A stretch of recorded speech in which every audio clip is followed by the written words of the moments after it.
Thanks, Andrew. Well, good evening. After months of our political leaders failing to call out hate preachers, failing to use the laws available to stop incitement of violence, of failing to take any action to stop social unrest, we now see a teenager has allegedly been radicalised.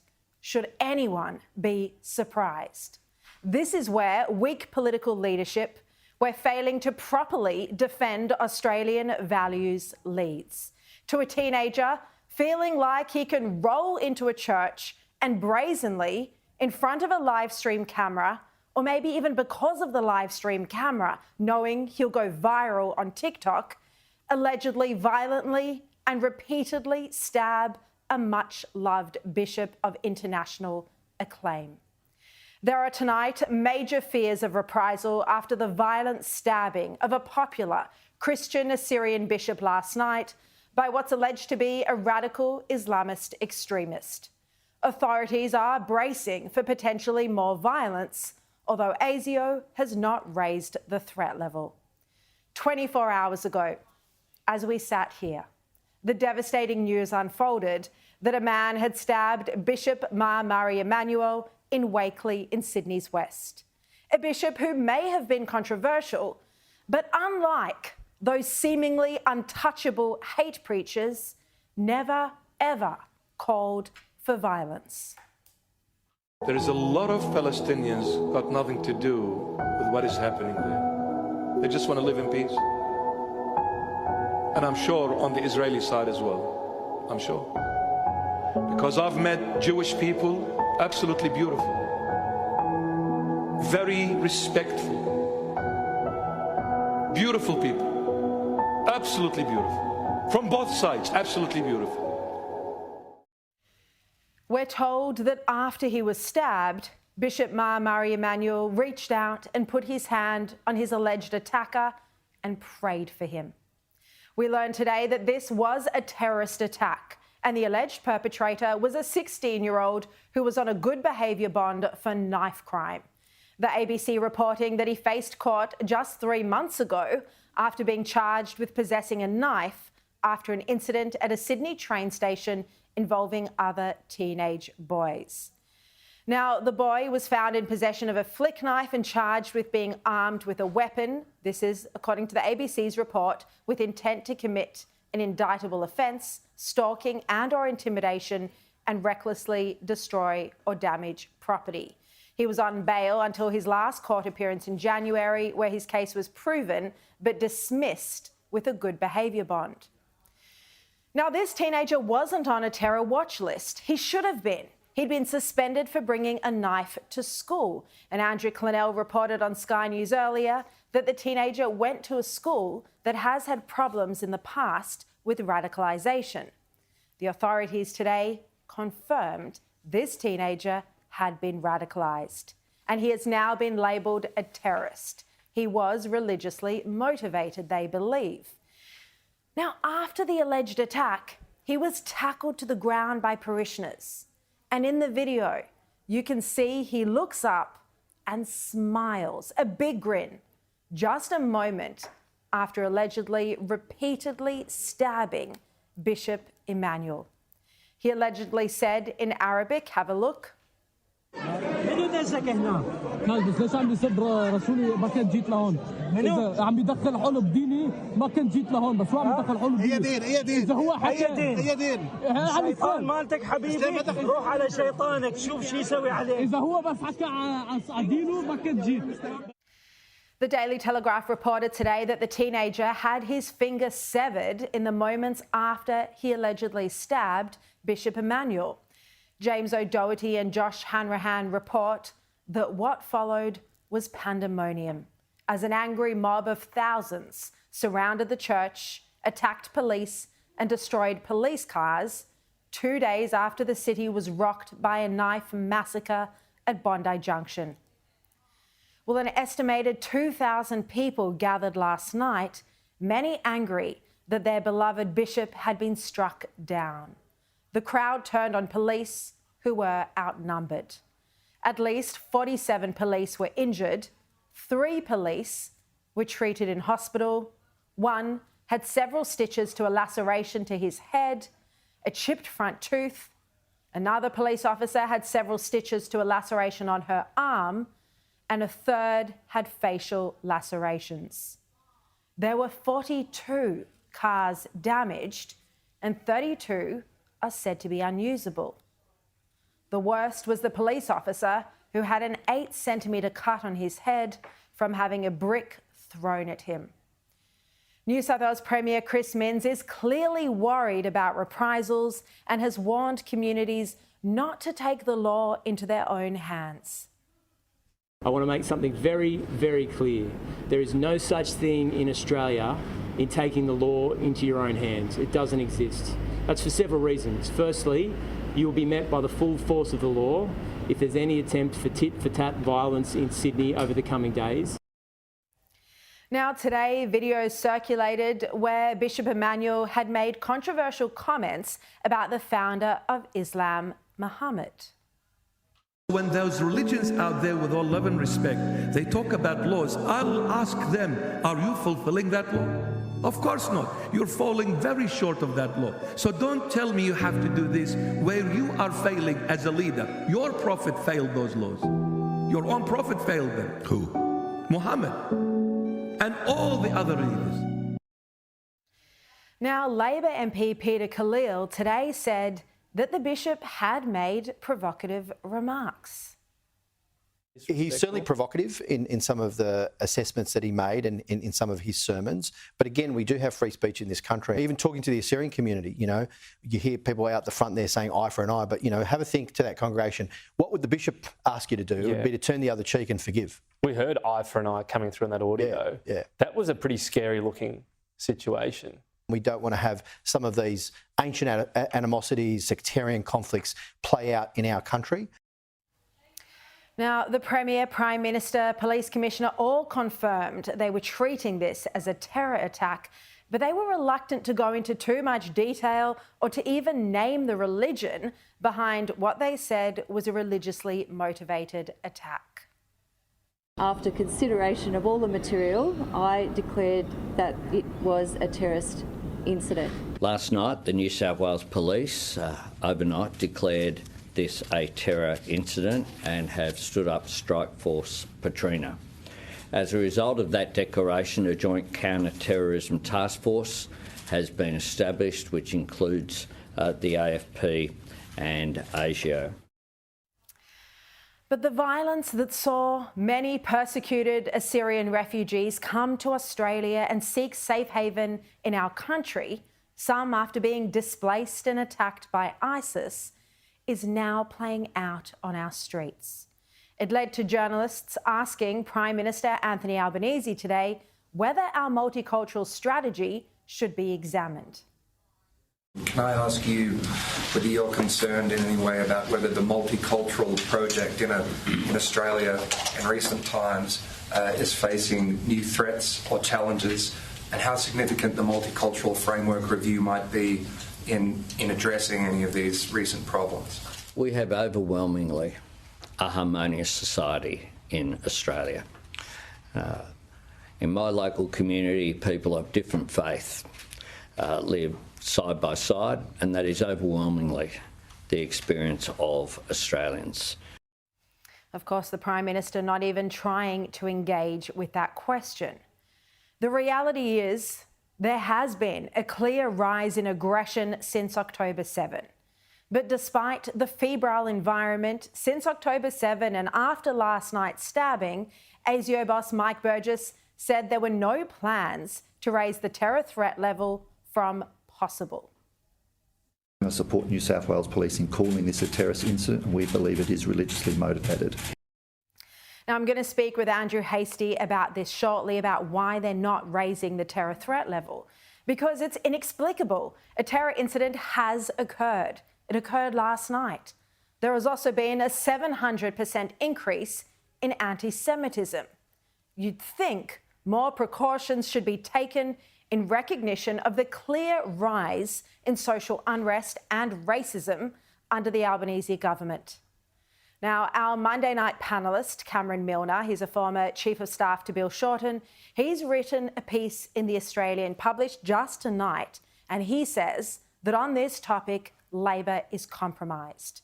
He writes, crucially, Labor needs to take a hard look at itself and see whether its own twisted acquiescence and excusing of blatant hate speech have contributed to what we now see in our community. He says Labor has been trying to avoid offending Muslim voters and forcing an exodus to the Greens or Independents. Milner writes that New South Wales Police Commissioner Karen Webb seems to spend more time trying to recruit spin doctors than she does hunting down hate crime. And he writes that Labor has to stop chasing the votes and start standing up for the wider community's shared values. He says surely now, after all the hand-wringing and dithering, the Prime Minister will finally call out Islamic extremism rather than just call out Islamophobia. You'd think the Albanese government and police would hardly be surprised that an impressionable teenager has allegedly been radicalised when nothing has been done to stop the vile words of anger and hate that are being spouted regularly from hate preachers living here in Australia. Nothing has been done either from tech companies to take down these sermons, even though they clearly could incite violence. It's funny how quick the tech companies and political leaders were to remove information online when it related to The Voice or the origins of COVID or lockdowns. But when it's hate preachers inciting violence, when it's hate preachers filling young minds with radical ideology, the leaders are simply too weak or too woke to call it out. Australian values of tolerance, freedom of speech, respect, compassion and equality need to be guarded fiercely and defended vocally. Instead, our leaders over the past 6 months have been tiptoeing around this, despite knowing that hatred is rising, despite knowing that ancient hatreds from other parts of the world are reigniting here in the suburbs. Communities like the persecuted Assyrians who came here for safety, now allegedly facing violence in a place that should be safe, their sacred place of worship. It's a point Peter Dutton made today. An act of violence in a place of worship is completely unacceptable in our country. It doesn't matter whether you disagree vehemently with a priest or with an imam, with a rabbi, with any person, violence is never the answer. Now, tonight on the show, Catholic Archbishop Anthony Fisher will join me live. He says he's never before seen an act this shocking in an Australian place of worship. And in these volatile times, another key security chief has revealed that he is also not a permanent member of Albanese's National Security Committee of Cabinet. I'm going to tell you who this is and speak about it with Andrew Hastie. Also tonight, the Daily Telegraph's crime editor, Mark Murray, will join us and he's going to have breaking news as he always does. He'll tell us the latest on how this teenager was radicalised. But let's bring in now Sky News host Steve Price and former Speaker of the House, Bronwyn Bishop. Steve, Bronwyn, great to see you tonight. Bronwyn, I want to start with you because while I was speaking just then, you were shaking your head when you heard the Labor politician Peter Khalil criticise Bishop Mar Mari Emmanuel for those provocative comments that he'd made in the past. Do you think this was insensitive that he said this just the day after he was stabbed? Look, Sharri, I think there's a major problem here, and that is that the whole of the left wing and the Labor Party government is part of it, Albanese's part of it, are skewing everything to say we will never criticise Muslims or Islam, but we will criticise everybody else or ignore them, but we will tolerate the intolerable. And those hate speeches that you're talking about, they are intolerable. and nothing is done. And when I hear someone come out and say that someone who was in a debate, it was quite clear from that footage that we saw that there was a two-person debate that they were talking about. That wasn't his preaching. When he preached, you saw what he was saying, and he's a much-loved man. But the vision and the attempt to stop any allowing of the vision of this hideous attack in that church to take place so that it wouldn't sear people's minds is again part of the problem. And no matter whether we see violent children in Alice Springs or in the north of Queensland, or whether we see it in the case of this young person who viciously tried to kill this bishop, there's a feeling that he'll get off. Allegedly. Yeah. There's a feeling that there'll be no justice. And when a country loses their faith in the justice system, we're really in for trouble. And I am enormously troubled by what we've seen. I don't think that's the end to it. I think that the tolerance of what is done to frighten Jewish people into being part of their own community and come out and be at school and show who they are, absolutely ignored by the government, weak leadership, unless Albanese comes out and says that assimilation and multiculturalism are not mutually exclusive. You need to assimilate to the values of this nation to be part of our national cohesive society, because right now it isn't, and you can put it down to weak leadership at the top. Yeah. Steve, there has been a reluctance to call out extremism. Do you think this is for political purposes? I think it's pretty stark now, Sharri, that it is, and I think Bronwyn is correct. I mean, you just get a sense that Anthony Albanese in particular just doesn't want to utter the words that might upset the voters that he believes are going to vote for his party come the next election. I mean, I think if you put up side by side on the screen tonight the reaction from the Prime Minister Anthony Albanese to what happened last night and that of Christopher Minns, the Premier of New South Wales, and asked anyone in Australia honestly to assess those two, the strong leadership came from the New South Wales Premier. He was the strongest voice today. It didn't come from our Prime Minister. Now, our Prime Minister has to start to lead on this. He looked soft and weak and dithering, and he just did not inspire anyone with any feeling that he understood exactly what was going on in New South Wales. I mean, I think the mood in Sydney, and I'm in Melbourne, the mood in Sydney, I can only compare it back, and I'd be interested in Bronwyn's view, compare it back to the day after the Cronulla riots back in the early 2000s. I just get a sense Sydney-siders are feeling post-Bondi and post-last night as nervous and twitchy as they were back then. I mean, it's also, I think, a sense of grief, Bronwyn. You know, we all think all the time about that 9-month-old baby who we know now doesn't have a mother in the hospital. This you know, the trauma, the collective trauma of our city. We were just so upset over the Bondi Junction stabbing attacks, the people who died, the people who are still in hospital, all of those broken families, and now this last night. And again, what gets me, and I'm sure other people that you know, we're all speaking about this, of course, is that they were meant to be safe places. You're meant to feel safe in a shopping centre. You're meant to feel safe in a church. Places where people can let their guard down.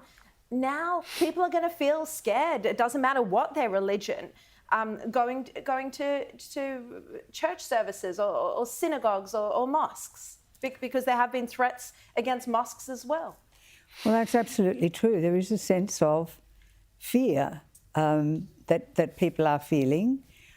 I feel that the compassion that people have felt for those people who died at Bondi has been the overwhelming feeling, however.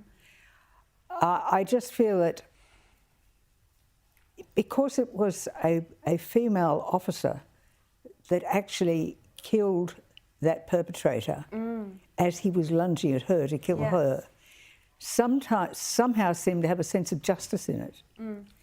But I agree with you that there is fear. And the point you make, Steve, too, about what happened with those riots. It is a problem. It is a problem when that old tribal hatreds start to emanate. We're in trouble.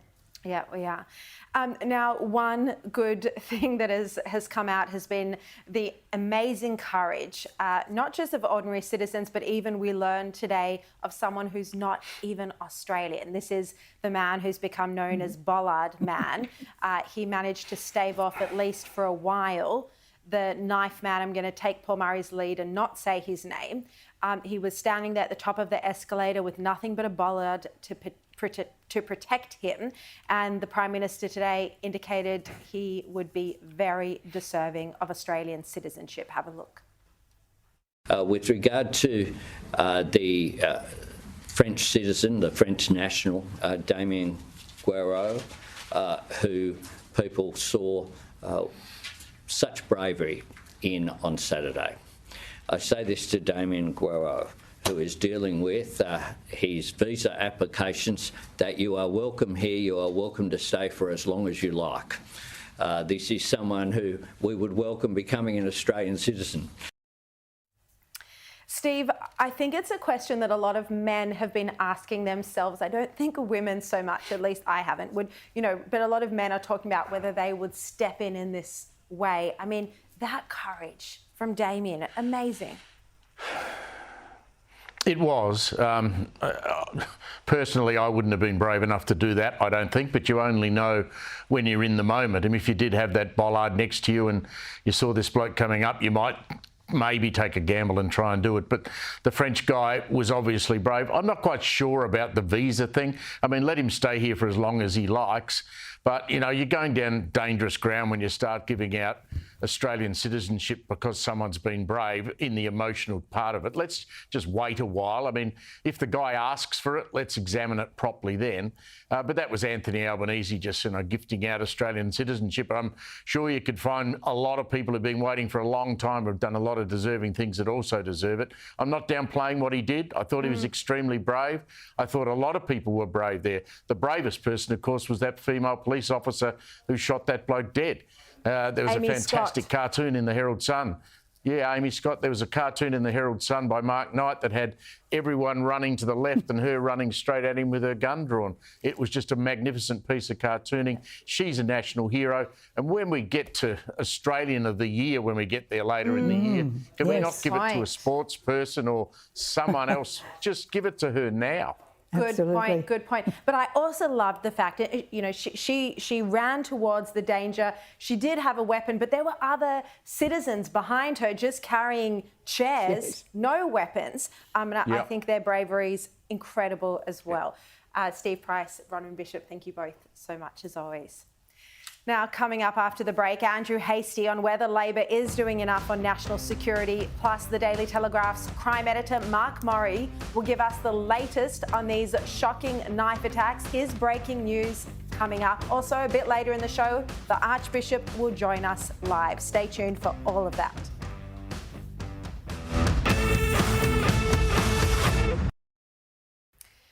Welcome back. Well, with this volatile environment, 2 knife attacks in the space of 2 days, it's astonishing that ASIO and ACIS chiefs are not permanent members of the National Security Committee of Cabinet. Imagine the Prime Minister trying to toughen up our security, and instead of having the intelligence chiefs as permanent members of the chief national security body, he instead appointed the Climate Change Minister, Chris Bowen. Well, today on Ray Hadley's program, AFP Chief Reece Corsher revealed that he was also not a permanent member of the NSC. I get invited at the appropriate time, and that's a good process. Well, good on Ray Hadley for sticking with that important story, for questioning him on it. Now let's bring in the Shadow Defence Minister, Andrew Hastie. Andrew, good to see you again. Do you think... Good evening, Sharri. Do you think the Labor government is taking national security seriously enough? And do you think that the terror threat level should be re-examined? The short answer is no. This Labor government is not taking national security seriously enough. Right now we need a strong government and we have a weak government. And the best thing that Anthony Albanese could do tonight is restore the Directors General of ASIO and ASIS to his National Security Committee of Cabinet. He needs those eyes and ears. They are responsible for foreign intelligence, domestic intelligence against all of our threats. They should be there advising him, and it's a travesty that they aren't. As for the threat level, that's a decision to be made in that committee, and I'm sure the advice given by the Directors General of ASIS and ASIO and ONI would help the Prime Minister make that decision. Look, National Senator Matt Canavan spoke to Andrew Bolt earlier, and I thought he made this very strong point. Have a quick listen. I want our Prime Minister to defend the right of Christians to preach their religion and do so safely, and to crack down on those religious extremists that have been inciting violence ever since October 7th. Yeah, Andrew, what do you think about this proposition that the Prime Minister didn't quite come out strongly enough this morning in defence of Christians, and he didn't really at all criticise radical extremism? Well, Sharri, Australia is a young democracy. We're only 123 years old, and this is probably our most severe test when it comes to social cohesion. And what the Australian people need right now is strong national security leadership, and Anthony Albanese is giving weak national security leadership.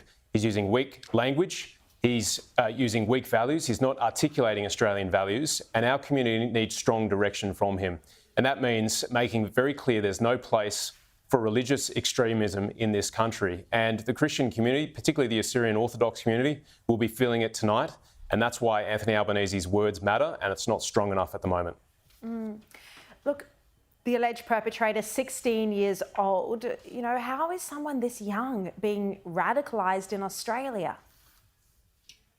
It's terrible, Sharri. It's like we've gone back 10 years to when Curtis Cheng was murdered outside the Parramatta Police headquarters in 2015 by a young man, 15 years old, who had been radicalised by ISIS here in this country.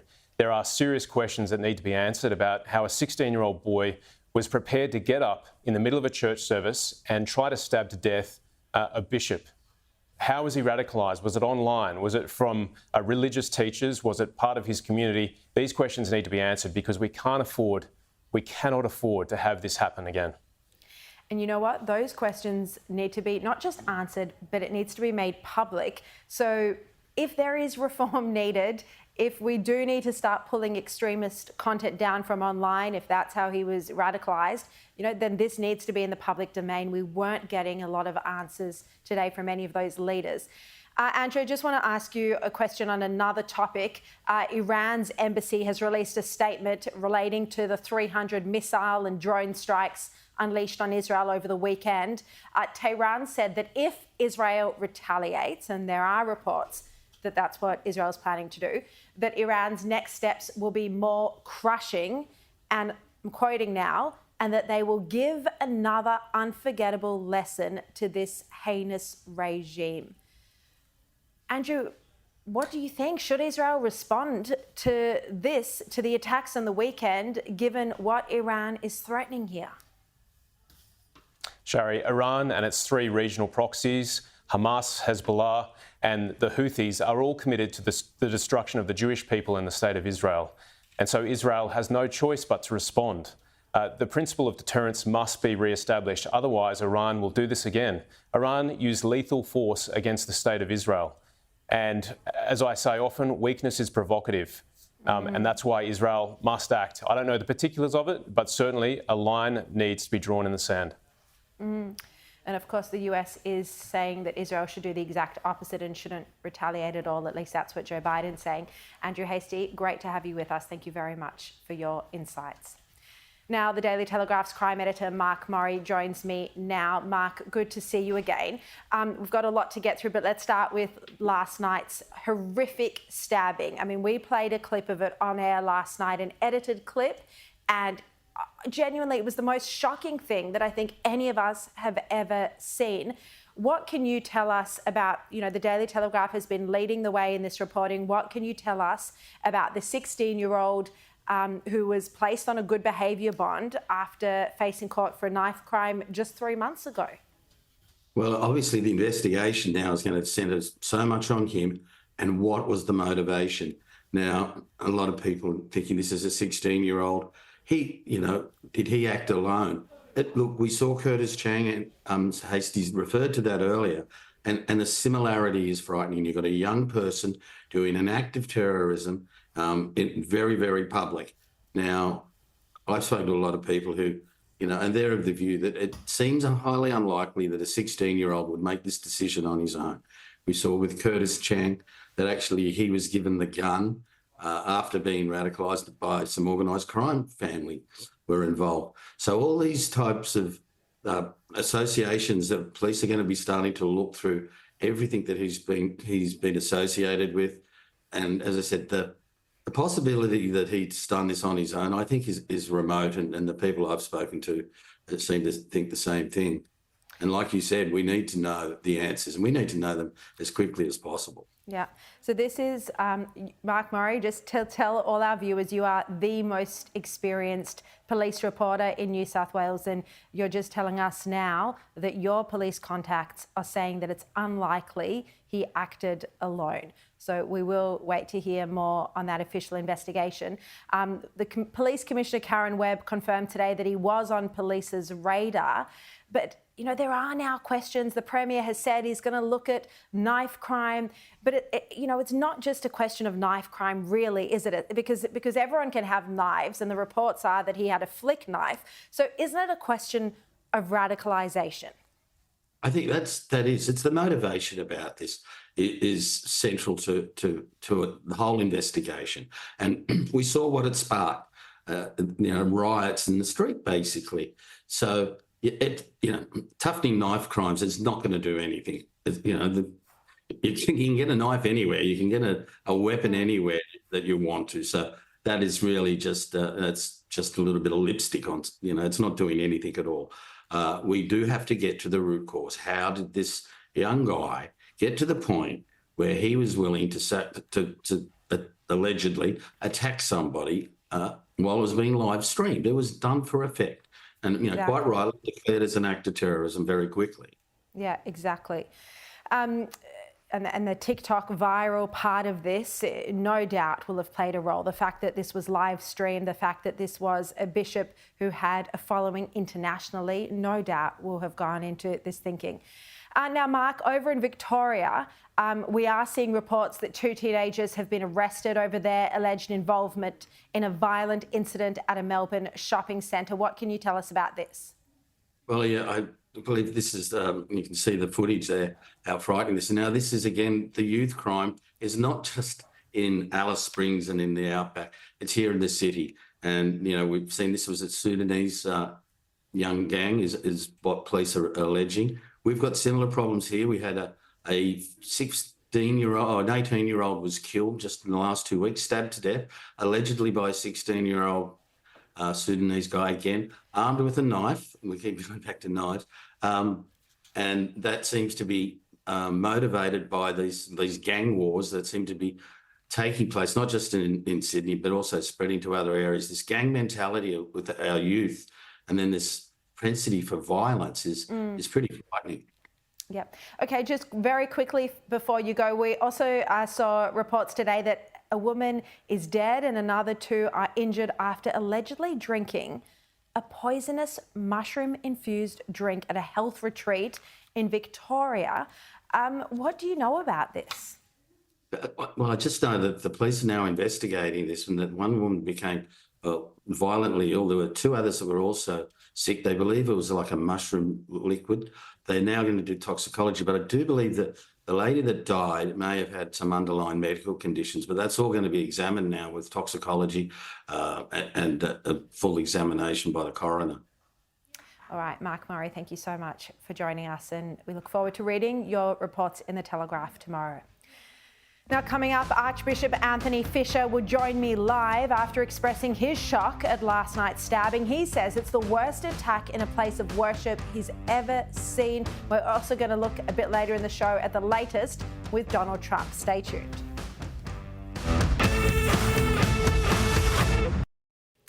Welcome back. Well, we heard today from religious leaders across the board, Catholic and Islamic, who've condemned last night's horrific stabbing. And joining me now is Catholic Archbishop of Sydney, Anthony Fisher. Welcome to the program. Thank you very much for joining us. Archbishop, Good evening, Sharri. What's your reaction to this horrific stabbing in a place where everyone should feel safe, a place of worship? Well, houses of prayer, places of worship have traditionally been places of peace and solace for people, places of refuge and sanctuary. And so to see a religious leader during a service in a church being attacked is very confronting. It's not what we're used to here in Australia, and it's not the kind of Australia that I think any of us wants. We want people to have places of safety where they can pray and be calm and meditate, think. And so we want our churches and our synagogues and mosques and temples to all be places of safety and of peace and quiet. Look, a lot of people would be feeling very fearful about going back to their place of worship, no matter what their religion. We've seen reports today that there were, last night after this stabbing, that there were threats of a firebomb at one of Sydney's largest mosques. It didn't amount to anything, but the threat was there. Those reports categorically today. So, do you think that people are going to feel too scared to go back to their place of worship, whatever it is, right now in Sydney, Australia? I hope not, Sharri. I think that these sorts of incidents are intended to provoke in us grief and anger and disorientation and fear, and we mustn't let that control us. We have to answer hate with love and violence with peace. And I think the leaders of all the different faiths are very united in saying we want people to be able to come to places of worship, to feel safe there. We'll be doing everything we can to make them safer than ever. And we're exhorting the community to not let this control us. This is not the kind of Australia, the kind of Sydney that we want. Just a personal question now, Archbishop. Did you have a sleepless night last night? I was very disturbed by this. I'm a bishop too. It could have been me. I know members of that church and people that visit there. It's a terrible thing that has happened. We're going to be doing our best to improve security in our churches around Australia, and we'll be continuing to preach the gospel of love and peace. Because unless we do something about the culture of anger and intimidation and violence that is around us in lots of different places, then people are not going to feel safe in shopping centres or even in places of worship. So we've got to ensure that a better culture reigns in this country. And how do we make that happen? How do we improve social cohesion? What do you think? What are some of the answers here? Well, I think we do have to look at what's going on in the social media and in other parts of our community where people are constantly being whipped up to indignation and anger about things.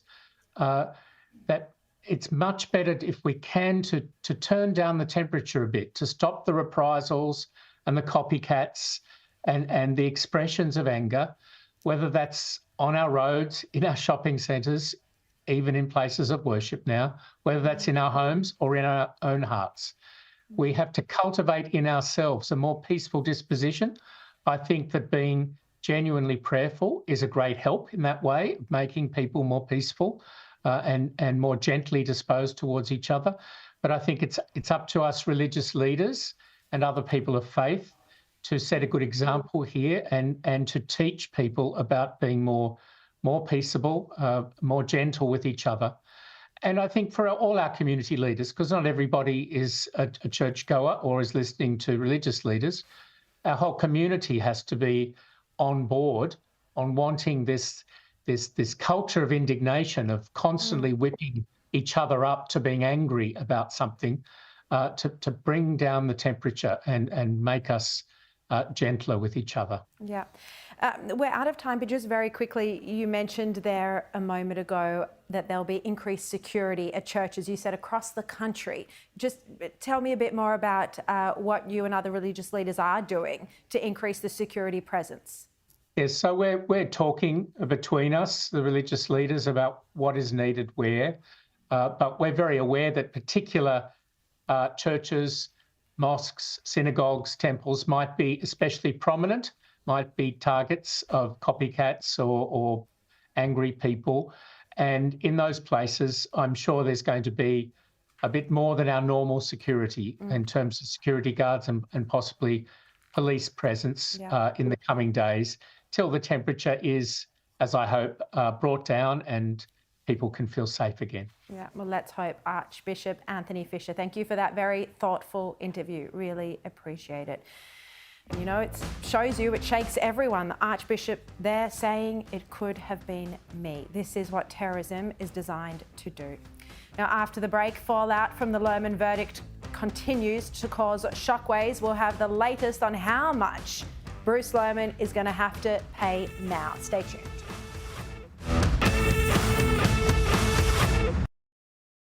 Welcome back. Well, Bruce Lohman is staring down the barrel of bankruptcy after he lost his defamation case against Network 10.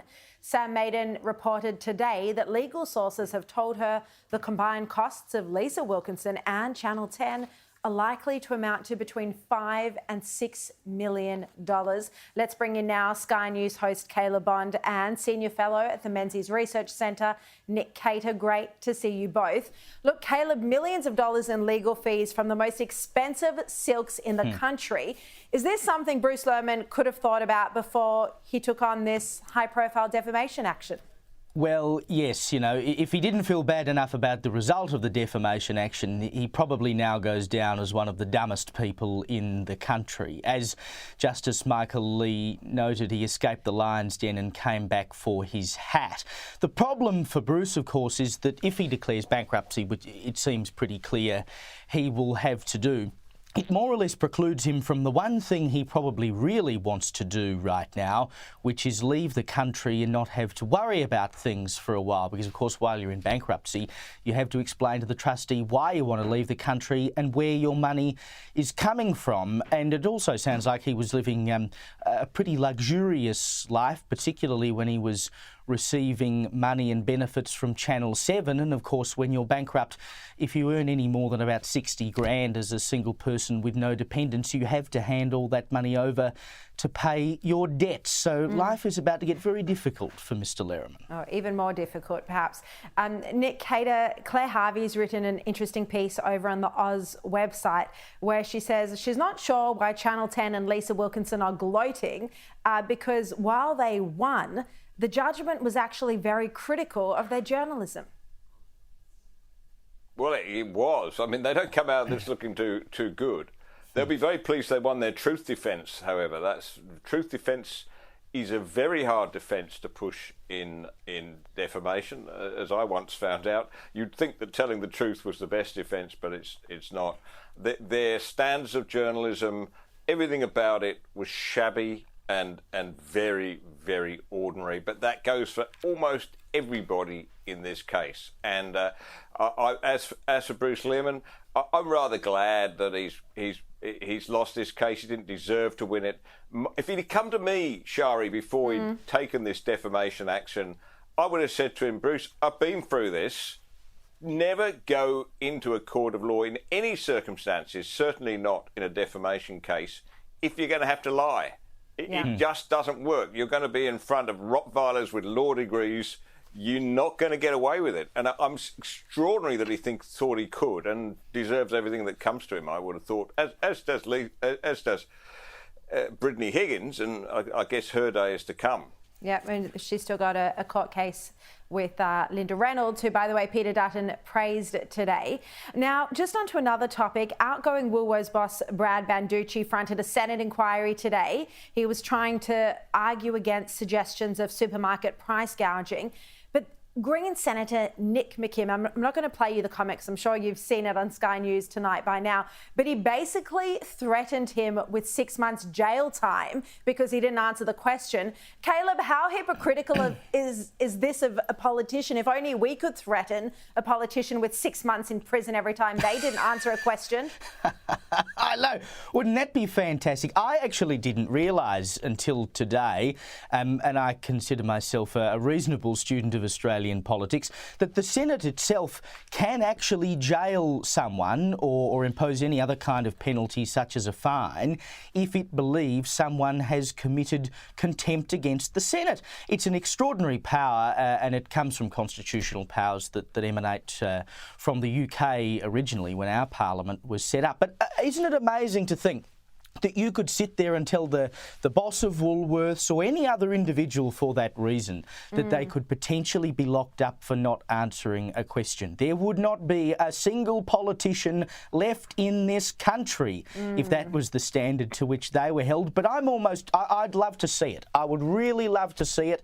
All of them get done for contempt. They all get locked up for 6 months. And I tell you what, the country would probably run smoother than it has since 1901. Maybe we should put all Sky hosts in charge of running the country and guests for a couple of days, and then it might work. Nick Cater, speaking of shocking policy from the Albanese government, the Environmental Protection Agency is now going to be able to issue stop work orders to anyone breaking green laws. It'll also have the power to audit businesses. Penalties for offenders will be hiked too. This all thanks to Tanya Plibersek's new environmental nature positive laws. I'll tell you what, I wish he'd turned this nature positive law to bear on these wind turbine developments that they're going to put right up there in the Chilumban Forest, right up there in the far north of Queensland. You know, they really should. Yeah, what did you think of these laws, Caleb, that finally were settled on today, although they have been delayed? Oh, look, you know, it makes sense to have some kind of environmental cop on the beat, but seriously, when we're talking about the absurd amounts of money and the power to stop work immediately, it's almost like you're sending the environmental equivalent of the CFMEU to go and look after this stuff. I mean, why don't they put Greta Thunberg in charge and she can go and stop every piece of logging in this country? Because that seems to be the logical conclusion of what they're suggesting. Nick Cater, over in the US, Donald Trump's hush money trial, the jury selection has started for it. Impossible to find an impartial jury when it comes to Donald Trump. Well, especially in New York, I would have thought, Sharri. No, I think his chances of coming out of this with a clean record are pretty low. The question is, will it matter? Probably not. I mean, we've seen so far that every attempt to bring, by the Democrats to bring, twisted lawfare against Donald Trump has ended up only increasing his popularity. And I think this will do so again. It's a very old case. It's very, they've gone through and they've twisted it to get the best possible case against him. But I really don't think it matters in the end. I mean, do you really think the Americans are going to suddenly wake up and say, oh, I'm not going to vote for him because the Democrats have had another go at him in New York? Especially over, these allegations, Caleb. 20 seconds, because they're pretty weak, aren't they? Well, I mean, look, he did the horizontal foxtrot with a woman who takes her clothes off for money. They elected him knowing that last time. Does it really matter? No. It's just an attempt to get him, and they hand more power to him. And it's brilliant. We're out of time. All right, Caleb Bond, Nick Cater, thank you so much. I'll see you tomorrow at 8 o'clock. Here's Paul Murray.